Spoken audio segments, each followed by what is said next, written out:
अस्सलाम वालेकुम नाज़रीन। जीअं त असीं हिन वक़्तु ठुल जे शहर में हिकु हुन बहादुर नियाणी सां वेठा आहियूं जंहिं त पंहिंजी सॼी ज़िंदगी शहीद मीर मुर्तज़ा भुट्टो जी पार्टी में गुज़ारे छॾी।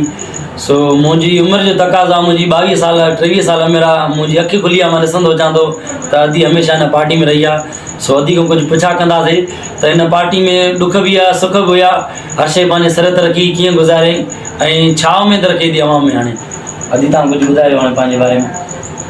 अदा मुझो बचपन खां वठी मुंहिंजी तव्हांजी पंहिंजे तारीफ़ में ॿुधायो त मुंहिंजी पार्टी हमेशह पाकिस्तान पीपुल्स पार्टी शहीद भुट्टो रही आहे। उनजी वजह इहा आहे त मूं सम्झो आहे त पाकिस्तान में जेका साफ़ शफ़ाफ़ अगरि का पार्टी आहे या हक़ीक़ी अवामी नुमाइंदगी जेका पार्टी करे थी त उहा पाकिस्तान पीपुल्स पार्टी शहीद भुट्टो करे थी। छाकाणि त उन्हनि जे लीडर्स जे मथां के बि करप्शन जा एलिगेशन्स न आहिनि ऐं हुननि पाकिस्तान जी तारीख़ में कंहिं बि एतिरी क़ुर्बानी पाकिस्तान में न ॾिनी हूंदी, कंहिं बि ख़ानदान या कंहिं बि पॉलिटिशियंस, जेतिरी शहादतूं, जेतिरी तकलीफ़ूं, जेतिरो जेको आहे त मज़हमती किरदारु भुट्टो ख़ानदान मां निकिता आहिनि उहो कंहिं बि पाकिस्तान जे पॉलिटिकल घराणे मां न आहिनि निकिता। त उनजे करे ई मुंहिंजी हमेशह खां बचपन खां वठी मूंखे पसंदि बि हुई, मुंहिंजी चॉइस बि रही शहीद भुट्टो। सो इन जे करे मां अॼु ॾींहं ताईं पाकिस्तान पीपुल्स पार्टी शहीद भुट्टो सां ई आहियां। छाकाणि त मां उन्हनि जे नज़रिए खे सम्झां थी त जेको उनजो नज़रियो आहे, जेको लैंड रिफॉर्म्स जी ॻाल्हि करे थो, जेको नज़रियो जेको ज़मीनी असलाहत जी ॻाल्हि करे थो, त हिन ज़मीन जेका ख़ुदा जी हिकिड़ी नेमत आहे इंसान जे लाइ, त इन ते केरु क़ाबिज़ नथो थिए। असां वटि हिकु जागीदारी सिस्टम या सरदारी सिस्टम आहे जेको ग़ैर क़ानूनी तौर ते हिकु ज़मीनदार खे 10,000 जरिब ज़मीन आहे। पर हक़ीक़त इहा आहे त जेको भुट्टो साहब जो ख़्वाबु हुयो त लैंड रिफॉर्म्स जो मतिलबु इहो त ज़मीनी असलाहत ते जेको खेॾे सो खाए।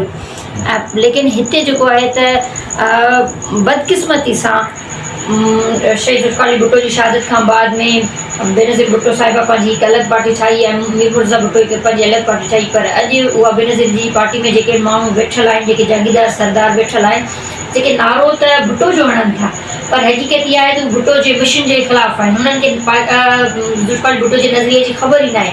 जेकॾहिं उन्हनि खे ज़ुल्फ़िकार भुट्टो जे नज़रिए जी ख़बर हुजे त जेको 10,000 जरिब एकड़ ज़मीन जो मालिक आहे त उनखे 16 एकड़ जरिब ज़मीन खां वधीक रखणु उन्हनि खे क़ानूनी तौरु रखी नथा सघनि।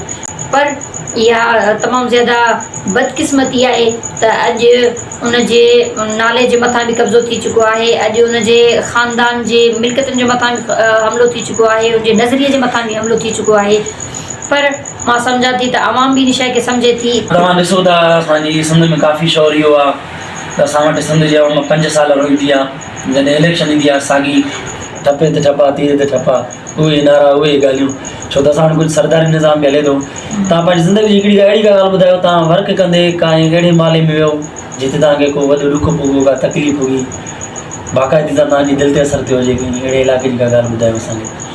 मुंहिंजे ख़्याल में मूंखे पूरे ठुल में जिते जिते वर्क कई आहे मूंखे हर जॻह ते तकलीफ़ पहुती आहे। जॾहिं मां माण्हुनि जी हालतूं ॾिठियूं आहिनि, जॾहिं मां उन्हनि खे ॾिठो आहे त उन्हनि वटि बिजली जी फ़राहमी न आहे, उन्हनि वटि ॾिठो आहे त तालीम जो निज़ाम बहितरु न आहे, जॾहिं मां उन्हनि वटि ॾिठो आहे त सिहत जो निज़ाम बहितरु न आहे, त मुंहिंजी दिलि उते ज़रूरु आज़ारी थी आहे।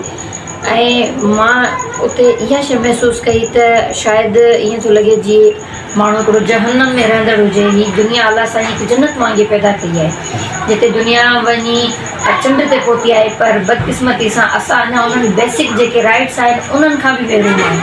सो इहे सभु शयूं ॾिसी करे मुंहिंजी ॾाढी दिलि ॾुखारी थी हर हिकु जॻह ते ॾिसी करे।